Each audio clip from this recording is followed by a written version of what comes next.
So today's a travel day. We're leaving Cahokia Campground. It's 10 a.m. We're working on it. As far as planning day-to-day travel, we're pretty loose on that. Of course, the two big things are where do we fill up for gas and where are we going to sleep. We know today we're going to be staying hopefully in a Walmart parking lot. We're going to try to travel. Usually 4 hours is comfortable for us, but because it's such a long trip out west for us, it's 20-24 hours. We're having to get 8-9 hours in a day. As far as where we're gonna get fuel, I use an app called Allstays. Allstays, yeah, that's what it's called, isn't it? Oh goodness, I hope you don't think you're gonna go use that. Do not need the drama. No. Oh goodness. They've got a filter option that you can use, and of course what I'm doing when I'm looking for fuels, I'm looking for truck stops. I mean, it doesn't have to be a truck stop, but that's usually your best chance of finding a Flying J, a Pilot, something like that with RV lanes, or something super easy to get into. So I found this Pilot that's about 193 miles away. So that's a good 3 hours for us probably on the road.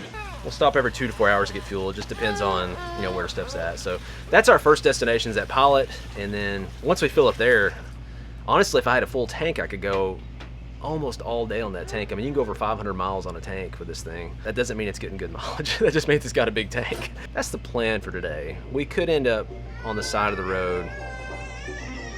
We might not even get to leave. It's gonna be a long day.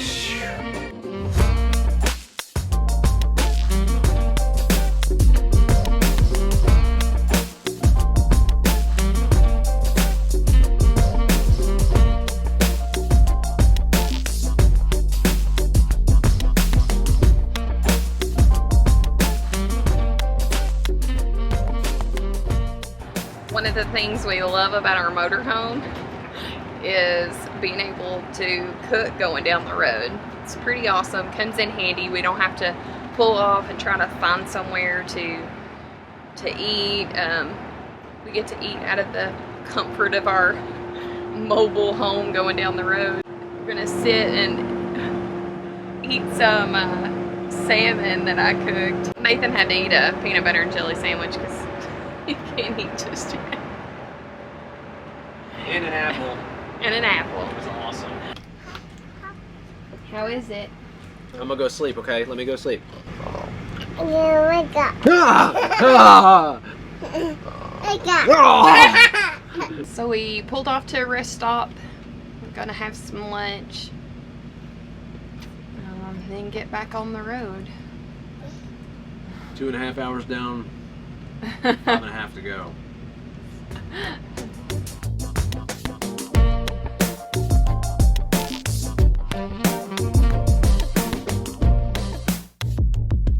So I'm a little disappointed in Allstays. He said this had RV pumps, which those are really nice. I actually looked for Pilot stations, or especially Flying J's. Most of those have RV pumps. So I had to angle myself in here to make sure that people can still get in and around me, and then I can still make this turn and somebody can get out of their spot or whatever. The RV lanes are awesome because they're like a dedicated separate lane for RVs where you're just pulling straight through, filling up, and you got plenty of room to turn, get out of there. You don't have to worry about blocking people in. Flying J's not only give you a longer handle to clean your windshield, they usually even has a bucket, so you can take the bucket up next to where you're at. Like every time I clean this thing, I've got to walk all the way around the RV, like 30 feet back to where I get the water. You can almost always fill up the propane at Flying J, and you can almost always dump your tanks at Flying J as well. You didn't waste any time, did you? Hey, we loaded up. All right. Now this one's Daddy's. Let's make sure it doesn't drop. Yeah. And this is Daddy's too. So what did Mommy get? I don't know. I thought you'd get one for yourself.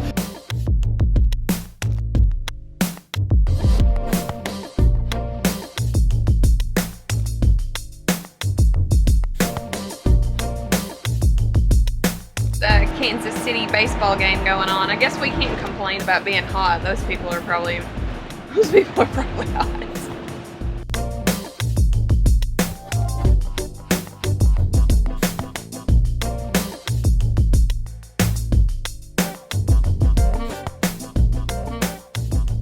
So driving through city traffic, you want to try to not go through major cities during rush hour or after dark. There are some cities, like we just went through Kansas City on the edge of rush hour, about 3:45. So it's doable, but there's some cities like you just really don't want to go through them during rush hour. I know like Austin, Atlanta's pretty bad.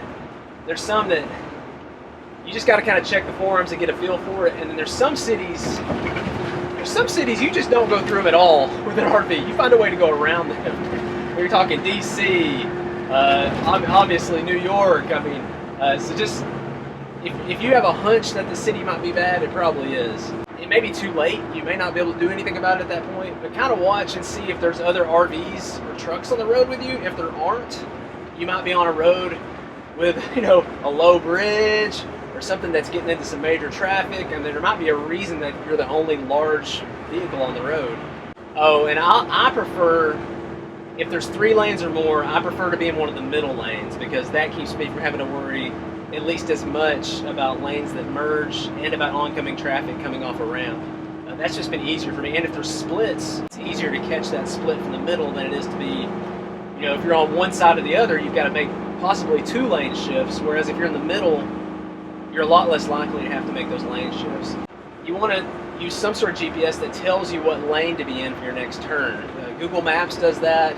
Some of your dedicated RV GPSs also do that. So if you want somebody to help you out, watch for a semi or another RVer, because for the most part, passenger cars, unless they got an RV at home and they know how it is, they just don't help you out.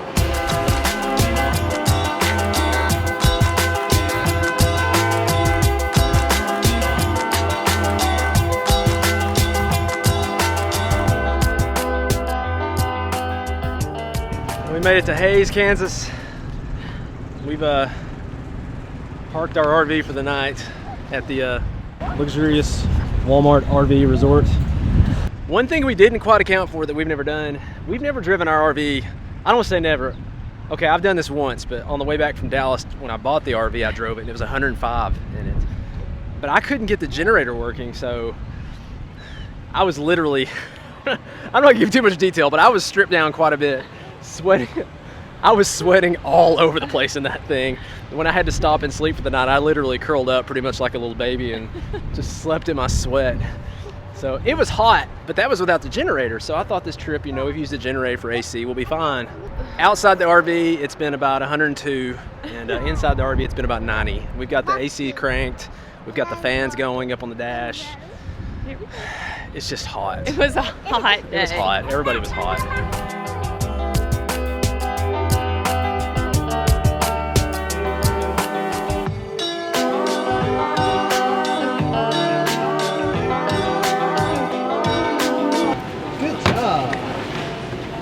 Five.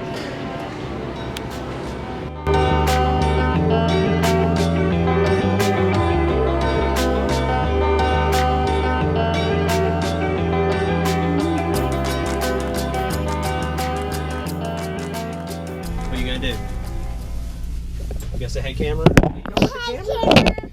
So today was a little bit more hot in here than I expected, and it was a little bit longer of a drive than I had expected. It was shorter of a drive than I expected, to be honest. Which I've driven out west, you know, a few times with my family. I don't think you've ever driven it. I don't really, think so. I've ever, yeah. It's yeah, if you're coming from the east, it's a haul. It's definitely a challenge with a toddler having to sit still for so long. So you definitely have to keep them entertained, and I think that can make for a long day sometimes. We usually don't travel this long of stretches, yeah, so. It was 8.5 hours today, and then tomorrow will be the same. You know, another 8 to 9 hours tomorrow. It's definitely been easier driving in the west than it was in the east already. I mean, Kansas City and St. Louis traffic, yeah, I mean, there was some traffic, but compared to the stuff in the east that we went through, it was almost relaxing, I think, driving in the west. In the east, it wears you out because it's really stressful. You're always watching for the low overpasses, and you're dealing with traffic and tolls. And we did have one toll today, but it was like $5. So it was actually a really beautiful drive, I thought. Yeah. It was... We're gonna call it a night. I can hear the pitter patter of little feet, which means we're done. We'll catch you guys later. Can you say bye-bye? Say bye-bye. Bye-bye. Bye.